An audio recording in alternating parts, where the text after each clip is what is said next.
Hello Pisces, Sun, Moon, Rising, and Venus signs. Kamusta kayo? Sana po nasa mabuti kayong kalagayan. Welcome back po sa Star Tarot. Kung bago kayo dito, welcome din kayo. Thank you for your support. I truly appreciate it. God bless you. Pisces, we have new beginnings. From chaos comes calm. Um, Meron kayong sisimulang bagong ganap dito sa buhay ninyo, Pisces.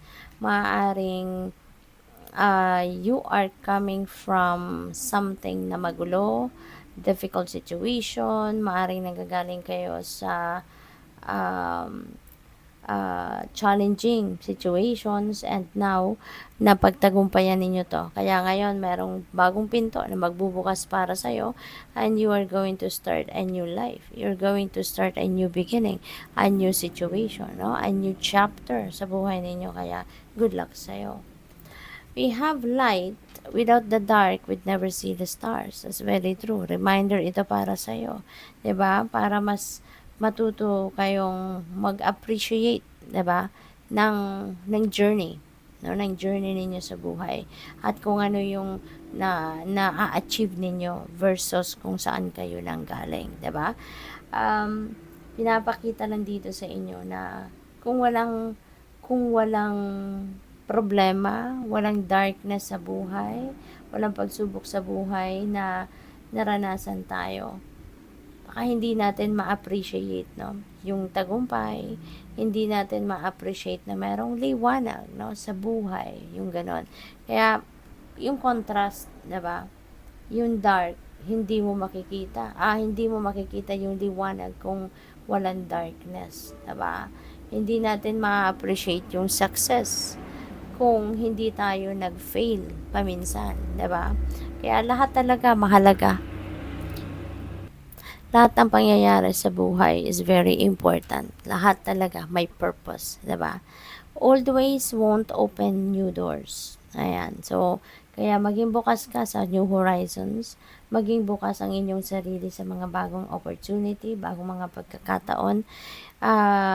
Buksan ninyo ang inyong sarili for newness, no? For new opportunities. At kasi merong mga magbubukas na bagong pinto para sa'yo sa ngayon. So, that could be in various areas of life, no? That could be in anything. So, what else for Pisces? We have number 22, yin-yang, balance, no? Kailangan ninyo rito ngayon, Pisces.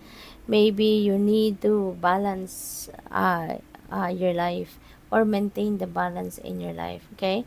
Yun ang panawagan sa iyo dito. Para nang sa gayon, no? Lahat mabibigyan mo ng panahon, lahat mabibigyan mo ng atensyon, lahat maaasikaso mo. And with that, diba?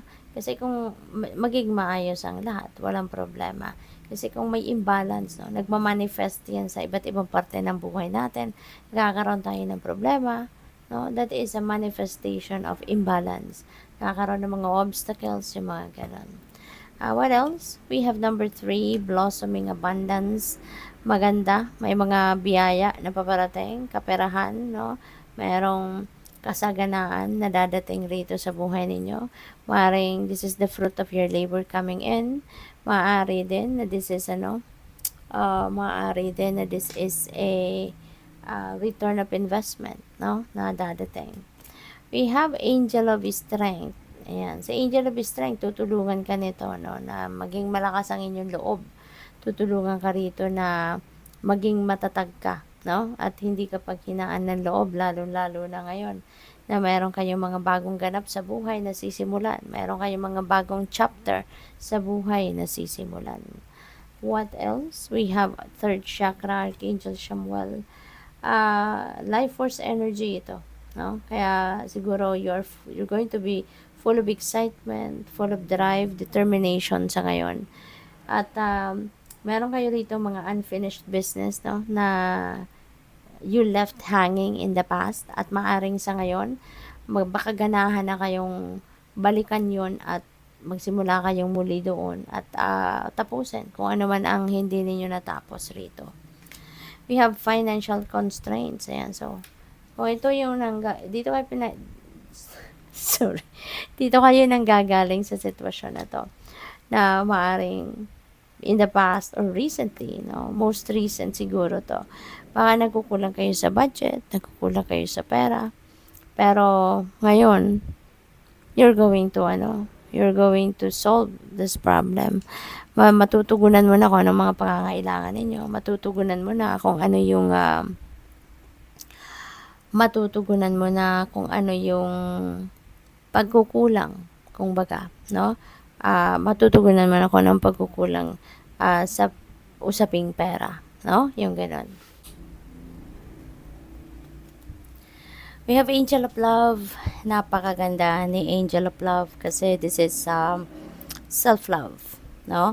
Pwedeng, ang iba sa inyo siguro, nanggagaling kayo sa heartache, sa heartbreak, no? Nanggagaling kayo sa broken relationship.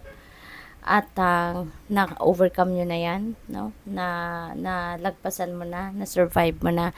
Kaya ngayon, handa ka nang magbukas muli ng inyong puso, no? Sa pag-ibig, sa pagmamahal, or bukas na yung sarili ninyo para magmahal muli, parang ganon. At ayun, no? Self-love, no? Yung pinaka-focus ninyo sa ngayon. Kung meron sigurong dumating, no? Na bagong tao na pwedeng magmahal sa'yo, you are open to that. Pero ang priority ninyo siguro is to love yourself more sa ngayon, no? More than anyone or more than anything. So, good luck. Thank you for watching. Love and light. Namaste.